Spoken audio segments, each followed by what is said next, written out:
ইনকিলাব মঞ্চ মূলত বাংলাদেশের পক্ষে একটা সাংস্কৃতিক বিপ্লব করতে চায়, এটা খুবই ক্লিয়ার। আমরা বাংলাদেশে মনে করি যে সংস্কৃতি মানে শুধু গান বাজনা, নাটক, সিনেমা, এটা তো আর না। মানে মানুষের যে মনস্তত্ত্ব, দেখেন এই মনস্তত্ত্বের ফলে 3 মাস 4 মাস পরে কেউ বলতে পারছে যে আগেই ভালো ছিল। কিপ্রিয়া ভাই, এই সরকার বাড়িটা যেটাই হোক, যেই চালাক, এইটার কোনো তুলনায় কি আপনি গত 16 বছরের সাথে দিতে পারবেন? হাজার হাজার গুমের সাথে একটা গুম শুধু নিজের পরিবারের সাথে রিলেট করেন, এটা আপনার বাবা, আপনার মা, আপনার ভাই বোন, লাশটা ফিরে নদীতে ভাসিয়ে দিয়েছে। এরপর আপনি 2-3 বছর খুঁজেছেন সব জায়গায়, আপনাকে বলা হয় না সে মরে গেছে।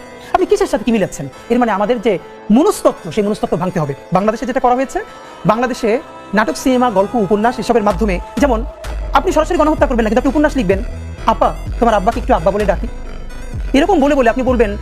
আমার অনেক বড় ভাইকে আমি চিনি যারা পিএসসির ভাইবা বোর্ডে, বিসিএসে শেখ মুজিবুর রহমান নামের আগে একটা টাইটেল বাদ দিয়েছে হয়তো, এবং তাকে প্রচন্ড অপমান করে বের করে দেওয়া হয়েছে। এবং আপনাকে বলতে হবে, যতবার বলবেন ততবার, হাজার বছরের শ্রেষ্ঠ বাঙালি জাতির জনক বঙ্গবন্ধু শেখ মুজিবুর রহমান। নবী রাসূলের নামও একবার বললে দুরূদ পড়লে হয়, বারবার বললে দুরূদ না পড়লেও হয়।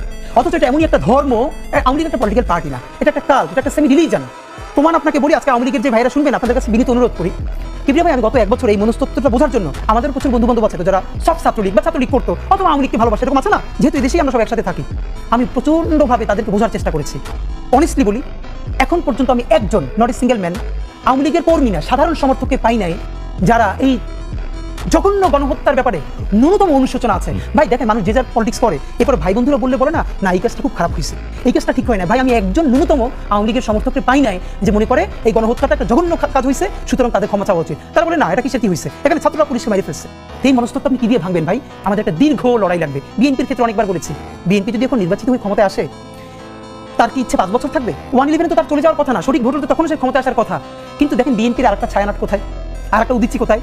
আওয়ামী লীগের 100-র বেশি এরকম সফট লেয়ার ছিল, সে ক্ষমতায় নাই, কিন্তু তার পক্ষে মত উৎপাদন করার মতো মূলধারা মিডিয়া থেকে শুরু করে কত জায়গায় লোক আছে, তারা গিলি করা পাঞ্জাবি পড়বে, তারা রবীন্দ্রসঙ্গীত গাইবে, শান্তিনিকেতনের জগনে কথা বলবে, এবং তারা বলবে যে হাসিনা খারাপ কিন্তু বঙ্গবন্ধু তো খারাপ নয়। কিন্তু সে একবার বলে না, এই বঙ্গবন্ধু স্বাধীনতার স্থপতি, এই কথাটা যেরকম সত্য, সেই বঙ্গবন্ধু বাংলাদেশে বাকশাল কায়েম করে গণতন্ত্র হত্যা করেছেন। তিনি প্রথম গুমের জনক বাংলাদেশে। তিনি সিরাজ শিকদারকে শুধু গুমি করেন নাই, তাকে হত্যা করে সংসদে দম্ভ করে বলেছেন, কোথায় আজকে সেই সিরাজ শিকদার? এই বাংলাদেশের প্রত্যেকটা, এই যে আজকে ফ্যাসিবাদ, এই ফ্যাসিবাদের জন্মদাতা ছিলেন হাজার বছরের শ্রেষ্ঠ বাঙালি বঙ্গবন্ধু শেখ মুজিবুর রহমান। এই কথাটা তিনি বলবেন না। বাংলাদেশ থেকে কোন ইতিহাসটা গুম করা হয়েছে ভাই জানেন? 74-এর দুর্ভিক্ষ। কবি আব্দুল হাই শিকদার, যুগান্তরের সম্পাদক, কয়েকদিন আগে আমাকে বলেছেন কমপক্ষে 5 লক্ষ মানুষ 74-এর দুর্ভিক্ষে মারা গেছে। কিন্তু উনি বলছেন, আমি আমার এলাকায় গিয়ে দেখি আসলে চাল ডালের অভাব নাই।